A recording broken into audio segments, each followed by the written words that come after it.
നമസ്കാരം. നമുക്ക് ഭഗവതി മാത്രമേ ഉള്ളൂ.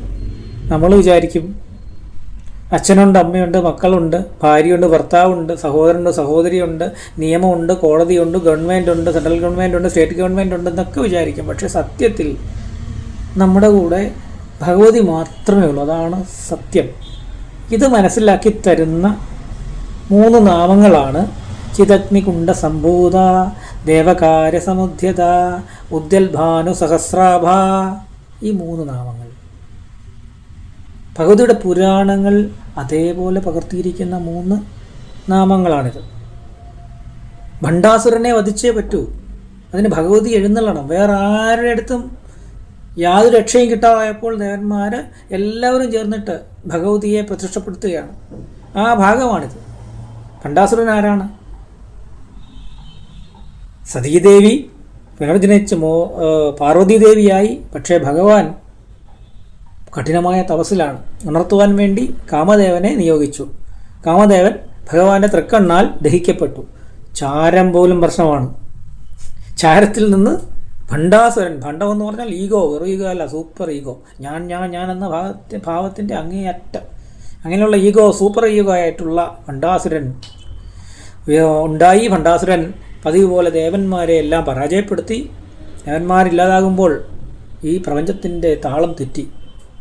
നമുക്ക് ശരീരത്തിലും ദേവന്മാരുണ്ട്, 30 കോടി ദേവന്മാരുണ്ട്.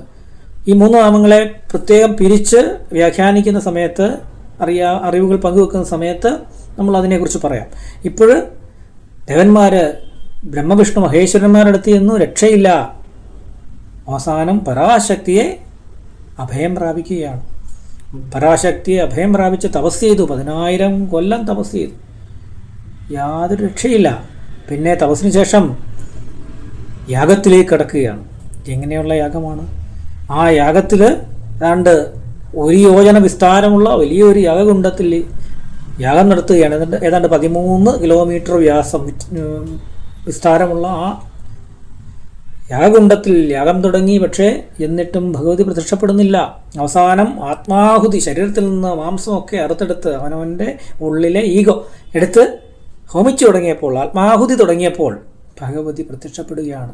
ആ പ്രത്യക്ഷപ്പെടുന്ന ആ ഭാഗമാണ് ഈ കാണിച്ചിരിക്കുന്നത്. ചിദഗ്നികുണ്ഡ സംഭൂത, ദേവകാര്യസമുദ്ധ്യത, ഉജ്ജ്വൽഭാനു സഹസ്രാഭ. ബാക്കി അടുത്ത നാമം മുതൽ ഭഗവതിയുടെ ശരീരവർണ്ണന, സ്ഥൂല വർണ്ണനയാണ് നടക്കുന്നത്. ഈ ചിദഗ്നികുണ്ഡ സംഭൂത, ദേവകാര്യ സമുദ്ധ്യത, ഉദ്യദ്ഭാനു സഹസ്രാഭ,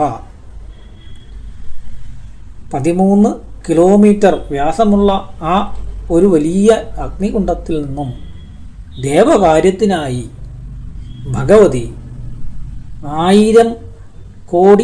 1000 സൂര്യന്മാരുടെ തേജസ്സോടുകൂടി പ്രത്യക്ഷപ്പെടുകയാണ്. ഈ 3 നാമങ്ങളിലെ നമുക്ക് ഭഗവതിയുടെ ചരിത്രം, ഭഗവതിയുടെ ആ പുരാണ ചരിത്രം എന്തിന് അവതരിച്ചു എന്നുള്ളത് മനസ്സിലാക്കുവാൻ സാധിക്കും. ഇതിൽ നിന്ന് മനസ്സിലാക്കേണ്ട സംഗതി, എല്ലാവരുടെയും അടുത്ത് ഓടിയിട്ടും അവസാനം പരാശക്തി മാത്രമേ സഹായത്തിനെത്തുന്നുള്ളൂ എല്ലാവർക്കും. കാരണം കോടി ബ്രഹ്മാണ്ടങ്ങളുടെ ജനനിയാണ്, അത് പരിപാലിക്കുന്നവളാണ്, അതിനെ സംഹരിച്ച് തന്നിലേക്ക് ലയിപ്പിക്കുന്നവളും അതേ അവളാണ്. അങ്ങനെയുള്ള 30 കോടി ദേവന്മാരുടെ വാസസ്ഥലമായിട്ടുള്ള നമ്മുടെ ഈ ശരീരം, ആ ശരീരത്തിലും ഭഗവതി വസിക്കുന്നുണ്ട്. ആ ഭഗവതി നമ്മൾ കൃത്യമായി മനസ്സിലാക്കി കഴിയുമ്പോൾ ആ ഭഗവതി നമ്മളെ രക്ഷിക്കെത്തും. ഈ പറഞ്ഞ ആരുമില്ലെങ്കിലും, അച്ഛനില്ലെങ്കിലും അമ്മയില്ലെങ്കിലും ഭർത്താവില്ലെങ്കിലും ഭാര്യയില്ലെങ്കിലും മക്കളില്ലെങ്കിലും നിയമങ്ങളൊന്നുമില്ലെങ്കിലും ഗവൺമെൻറ് ഇല്ലെങ്കിലും ആരില്ലെങ്കിലും ആ സമയത്ത് നമ്മളെ രക്ഷിക്കേണ്ടത്, നമ്മളെ സംരക്ഷിക്കുന്നത് ഭഗവതിയാണ്. അമ്മയല്ലാതെ ആരുമില്ല, നമുക്ക് വേറെ ആരുമില്ല. അതാണ് സത്യം. ആ സത്യം മനസ്സിലാക്കുക. അപ്പോൾ ഭഗവതി നമ്മളെ കൃത്യമായി അറിഞ്ഞ് നമ്മളിലേക്ക് എത്തും, നമ്മളെ കാണും, നമ്മളും കാണും. ശരി, നമസ്തേ.